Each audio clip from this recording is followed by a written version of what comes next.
Assalamualaikum warahmatullahi wabarakatuh. Perkenalkan, nama saya Kasifa Indarwati, mahasiswi Universitas Bangka Belitung, jurusan Akuntansi Fakultas Ekonomi, semester 6.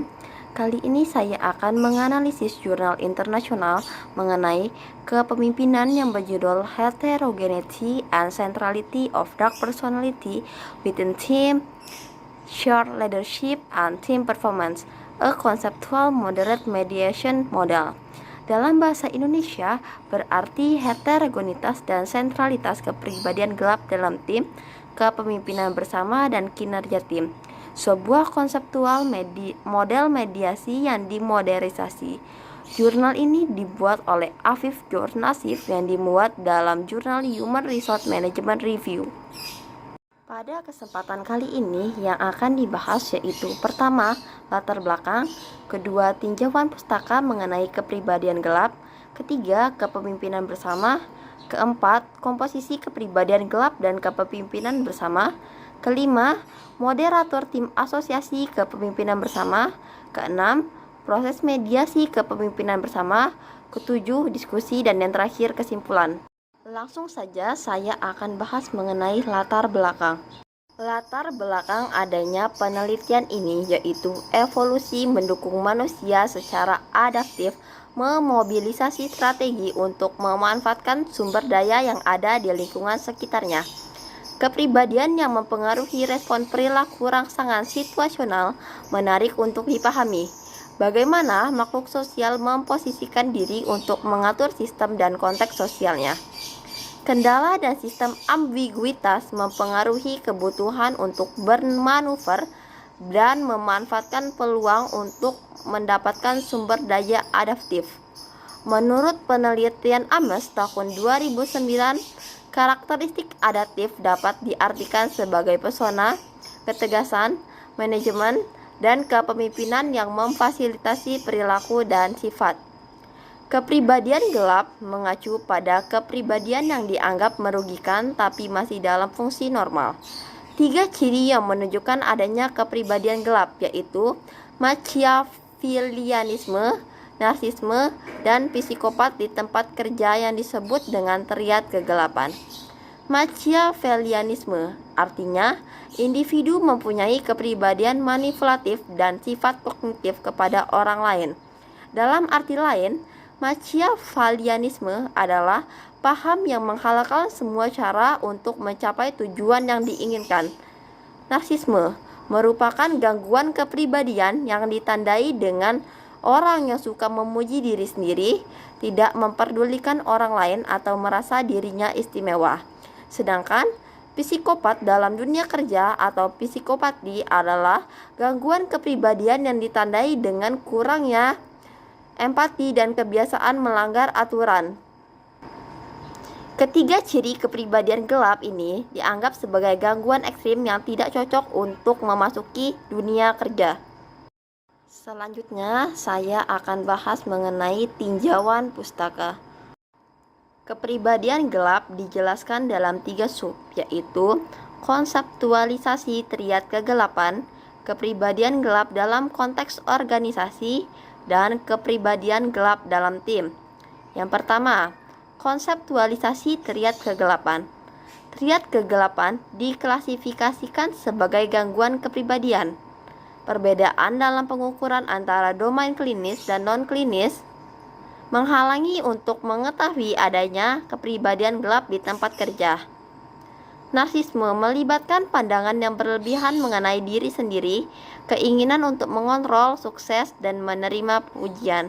Sedangkan psikopati menunjukkan tidak adanya rasa bersalah karena menyakiti orang lain dan kurangnya perhatian terhadap orang lain.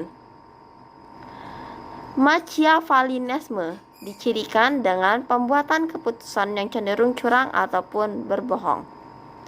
Secara teoritis dan konseptual, ketidaksetujuan, tingkat kejujuran yang rendah, antagonis, dan sifat tidak berperasaan merupakan elemen terkuat dari ketiga sifat triad kegelapan. Yang kedua, kepribadian gelap dalam konteks organisasi. Adanya penurunan prestasi kerja yang dikaitkan dengan peningkatan triad kegelapan yang terkait dengan perilaku kerja kontraproduktif.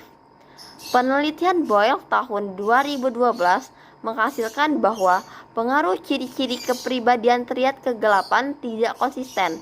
Ada yang menunjukkan temuan positif, negatif, ataupun netral. Yang ketiga, kepribadian gelap dalam tim. Penelitian Boisinger tahun 2014 menghasilkan bahwa tingkat rata-rata psikopati dan implisit yang lebih tinggi menunjukkan interaksi disfungsional yang lebih besar. Sedangkan menurut Drury and Gluckison tahun 1980, pemimpin dengan Machiavellianisme yang tinggi cenderung memberikan lebih banyak perintah dan kurang terlibat dalam tim.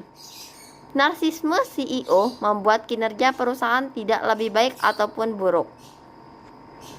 Selanjutnya, saya akan menjelaskan mengenai kepemimpinan bersama.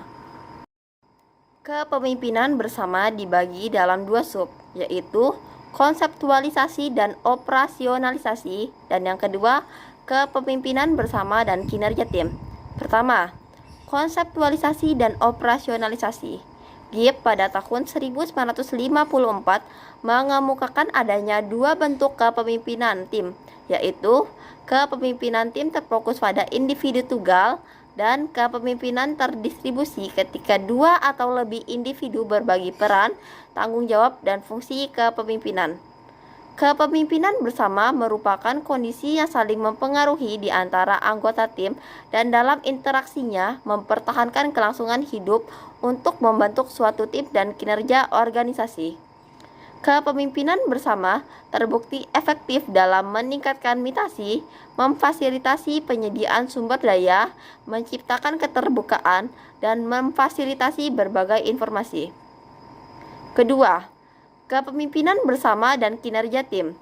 Penelitian yang dilakukan oleh Ainsley tahun 2006, Hodge dan Woolbots tahun 2013, serta penelitian lainnya menghasilkan bahwa kepemimpinan bersama bermanfaat bagi kinerja tim virtual melalui ketergantungan pada pengambilan keputusan kolaboratif dan kemampuan untuk membangun kepercayaan, kohesi, dan komitmen di antara anggota tim. Dengan demikian, proposisi pertama yaitu kepemimpinan bersama berhubungan positif dengan kinerja tim. Selanjutnya, saya akan membahas mengenai komposisi kepribadian gelap dalam tim dan kepemimpinan bersama. Kepemimpinan bersama memanfaatkan peningkatan motivasi antara anggota tim dan mendorong rasa tanggung jawab. Kepribadian gelap tidak kondusif memfasilitasi kepemimpinan bersama dalam kapasitas timbal balik dan dinamika relasional yang efektif. Heterogenitas memungkinkan analisis yang lebih menyeluruh dan menghasilkan masukan serta dampak dari sifat triad kegelapan. Dengan demikian, proposisi kedua dalam penelitian ini adalah heterogenitas ciri kepribadian triad kegelapan berhubungan negatif terhadap kepemimpinan bersama. Baiklah, pembahasan kelima mengenai moderator tim asosiasi kepemimpinan bersama. Moderator tim asosiasi kepemimpinan bersama yang akan dijelaskan dalam dua sub, yaitu tingkat rata-rata kepribadian gelap dalam tim dan sentralitas triad kegelapan. Pertama, tingkat rata-rata kepribadian gelap dalam tim. Dalam tim heterogen dengan tingkat rata-rata kepribadian gelap yang lebih besar, maka akan memperkuat atau memperlemah kepemimpinan bersama.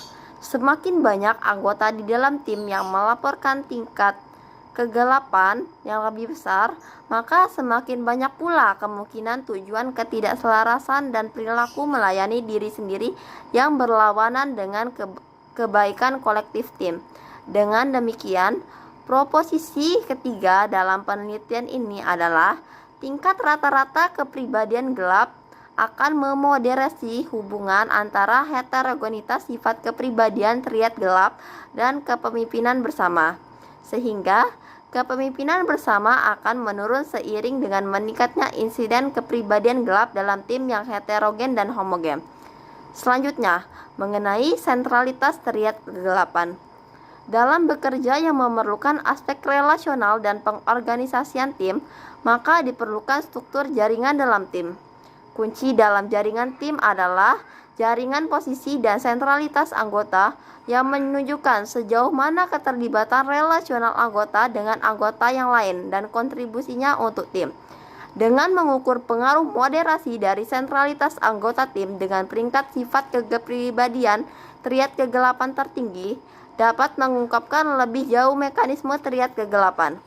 Dengan demikian, proposisi keempat dalam penelitian ini adalah sentralitas anggota tim dengan peringkat ciri kepribadian triad kegelapan tertinggi akan memoderasi hubungan antara kegelapan heterogenitas sifat kepribadian triad kegelapan dan berbagai kepemimpinan masing-masing, sehingga semakin terpusat seorang anggota tim dengan peringkat tertinggi pada kepribadian triad kegelapan yang diberikan dalam jaringan tim, maka akan semakin sedikit kepemimpinan bersama di antara anggota tim. Pembahasan keenam mengenai proses mediasi kepemimpinan bersama. Kepemimpinan bersama telah teruji secara empiris sebagai mediator hubungan antara komposisi kepribadian dan kinerja seperti pada penelitian Hoyt dan Dulbot tahun 2013. Kepemimpinan bersama menghasilkan mekanisme dinamis yang baru dan berwawasan melalui pemahaman yang lebih besar tentang implikasi triad kegelapan. Menurut teori independensi sosial, individu dalam tim saling bergantung dan bekerja sama untuk mencapai tujuan bersama. Sehingga, proposisi kelima dalam penelitian ini adalah kepemimpinan bersama akan memediasi hubungan antara heterogenitas sifat kepribadian triad kegelapan dan kinerja tim. Hubungan antara heterogenitas ciri kepribadian triad kegelapan dan kepemimpinan bersama adalah negatif. Sedangkan hubungan antara kepemimpinan bersama dan kinerja tim adalah positif. Pembahasan selanjutnya mengenai diskusi yang terdiri dari implikasi teoritis dan implikasi praktis. Implikasi teoritis pada penelitian ini adalah pertama, penelitian ini merupakan salah satu dari penelitian yang mengusulkan model yang memfasilitasi pemeriksaan manifestasi dan implikasi triad kegelapan dalam tim. Sedangkan penelitian lainnya berfokus pada hasil tingkat individu. Yang kedua, penelitian ini berusaha untuk menguji dinamika intratim sebagai fungsi dari komposisi kepribadian gelap dalam tim. Sedangkan implikasi praktis dalam penelitian ini yaitu pertama, dalam eksplorasi hasil di luar level individu, model konseptual mampu menawarkan wawasan mengenai kesesuaian individu dalam kelompok dan komposisi tim yang mengakibatkan adanya implikasi pasif pada kohesi dan budaya organisasi. Kedua, penelitian ini menekankan konteks dan pentingnya elemen situasional dalam membentuk sifat hasil dari kepribadian kegelapan. Dan yang terakhir, penelitian ini relevan dengan berbagai pengetahuan dalam organisasi. Selanjutnya, pembahasan terakhir mengenai kesimpulan. Kesimpulan dalam penelitian ini yaitu, penelitian ini berkontribusi pada literatur dengan menawarkan kerangka kerja yang mengintegrasikan komposisi kepribadian gelap dan kepemimpinan bersama dalam tim. Adanya penekanan pemeriksaan hasil tingkat kepribadian gelap pada individu, khususnya perilaku kerja kontraproduktif dan kinerja, serta pentingnya upaya lebih lanjut untuk mengeksplorasi bagaimana kehadiran kepribadian gelap dalam tim. Penelitian ini juga bertujuan untuk menawarkan kerangka kerja dan proposisi yang dapat diuji. Demikianlah pemaparan materi yang dapat saya sampaikan mengenai jurnal heterogenitas dan sentralitas kepribadian gelap dalam tim, kepemimpinan bersama, dan kinerja tim, sebuah konseptual model mediasi yang dimodernisasi. Lebih dan kurangnya saya mohon maaf. Wabillahi taufiq wal hidayah. Wassalamualaikum warahmatullahi wabarakatuh.